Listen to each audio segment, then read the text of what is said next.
မင်္ဂလာပါအမရာ YouTube channel ကနေပြန်ပြီးတော့ကြိုဆိုလိုက်ပါတယ်အဲဆိုကျွန်တော်ဒီ packet tracer စပြီးသုံးတဲ့ဒီ tutorial number 2ပေါ့နော်ကျွန်တော် network တွေမှာ device တွေချိန်တဲ့အခါမှာကြားခံအနေနဲ့ media နဲ့ကျွန်တော် cable အမျိုးအစားတွေသုံးရတယ်အဲ့ cable အမျိုးအစားမှာတို့ဒီမှာသတ်မှတ်ချက်တွေရှိရပေါ့နော်အဲဆိုရင်ကျွန်တော်ကဒီ straight to cable ကတော့သူ့ရဲ့ packet tracer မှာဒီအဖြောင့်ဒီ straight ဆိုတဲ့အဖြောင့်လေးပေါ့နော် serial cable ရတော့မူချိုးသားပုံစံလေးmoreover cable ကတော့ dotted set လေးပေါ့ cross over တော့ dash line လေးနဲ့ဒီလိုပုံစံလေးနဲ့ပြထားပါတယ်ကျွန်တော်ချိတ်တဲ့အခါမှာကြိုးမျိုးစား straight to နဲ့ cross over cable ဆိုရင်နှစ်ခုရှိပါတယ်အဲဆိုရင်သူက straight to ဆိုတာပါလေကျွန်တော် network cable မှာပေါ့နော်ကြိုးမျိုးစားရရှိပါတယ်သူမှာဘာအောင်ဆို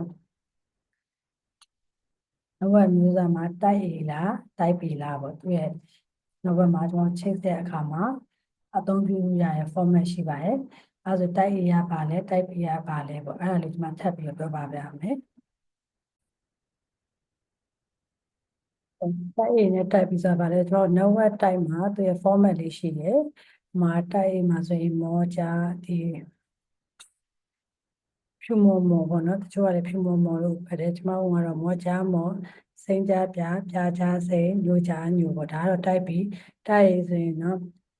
ကျွန်တော်ကပါလဲလို့ပဲစိမ့်ကြစိမ့်ကျွန်တော်ကပါလဲမောကြားပြပြကြားမောညိုကြားညိုပေါ့ဒါကတော့တိုက် A ပေါ့တိုက် A တိုက် B ဆိုပြောပါတယ်ဒါပေမဲ့ဆွမ်းနာပြောတဲ့ network တိုက်မှာဒီ straight cable နဲ့ cross over cable ဆိုပြီးရှိပါတယ် packet tracer မှာတော့မြင်သာအောင်လို့ straight ဆိုရင်တော့အဖြောင့်လေး cross over ဆိုတော့ dash line လေးနဲ့သူကပြထားရပေါ့နော်အပြင်မှာတော့ဒီနေရာမှာတော့ကျွန်တော် cable သုံးတာပါဒီလို cable ပေါ့နော် category cat 6လား cat 5လား cat 6 လားပေါ့နော်ဒီလိုမျိုး cable မျိုးစားရသုံးပါတယ်ကျွန်တော်ကြိုးရချိတ်တဲ့အခါမှာ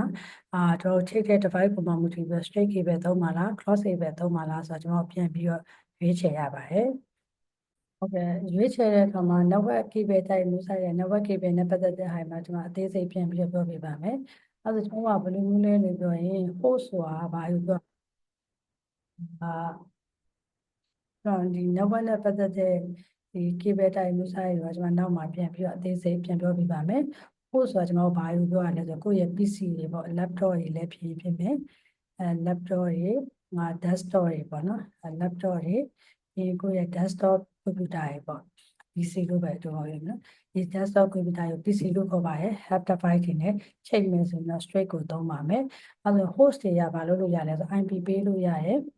ဒီ hard device တွေ switch တွေကြတယ်ကျွန်တော်ကဒီ IP ပေးလို့မရဘူးเนาะ switch တွေကလည်းဒီ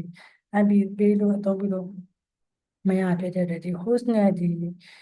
hub နဲ့ဒီ PC နဲ့ချိန်တယ်ကျွန်တော်က straight cable သုံးရပါတယ်။တနည်းအားဖြင့်ကမျိုးမတူရင် straight ပါမျိုးစားမတူဘူးเนาะအဲဒါကျွန်တော်ကမျိုးမတူဘူးဆိုရင်ကျွန်တော်ကဘာနဲ့ချိန်ရလဲလို့ပြောရင် straight cable မျိုးစားနဲ့ချိန်ရတယ် router PC လိုပဲ IP ပေးလို့ရတယ် switch တွေ head တွေက IP ပေးလို့မရဘူးအဲဆိုမျိုးမတူတဲ့ device တွေဆိုရင် straight cable သုံးမယ်အောက်သူနဲ့ပြောင်းမယ်မျိုးတူရဲ့ဥပမာဘယ်လိုလဲ switch ချင်း head ချင်း host ချင်းကျွန်တော်ဒီ have to switch ပေါ့နော်router နေပြီးတော့ router လည်း IP ပေးလို့ရတယ် PC ကလည်း IP ပေးလို့ရတယ်မျိုးတူပါ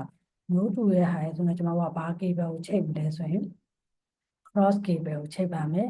အဲဆိုကျွန်တော်ကမျိုးတူရင် cross မျိုးမတူရင်ဘာကိုချိန်မလဲ straight ပါမျိုးမတူဆိုတာဘာလဲဆိုတော့ကိုချိန်မဲ့ device ကြီး IP ပေးလို့ရတဲ့ဟာနဲ့ IP ပေးလို့မရတဲ့ device တစ်ခုကိုချိန်မယ်ဆိုရင်ကျွန်တော် straight cable ကိုသုံးရမယ်ကိုချိန်မဲ့ device နှစ်ခုလုံးဒီ IP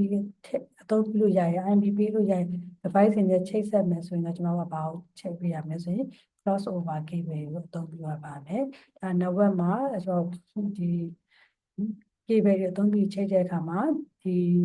system type လေးပေါ့နော်ဒီ network cable type မျိုးစားလေးသိပြီးတော့ကျွန်တော်ချိတ်ဆက်ရင်တော့ပို့ပြီးတော့အဆင်ပြေပါလိမ့်မယ်ဒီနေ့မျှဝေရဲ့အပိုင်းတို့ဒီနားလေးရပ်ထားလိုက်ပါမယ်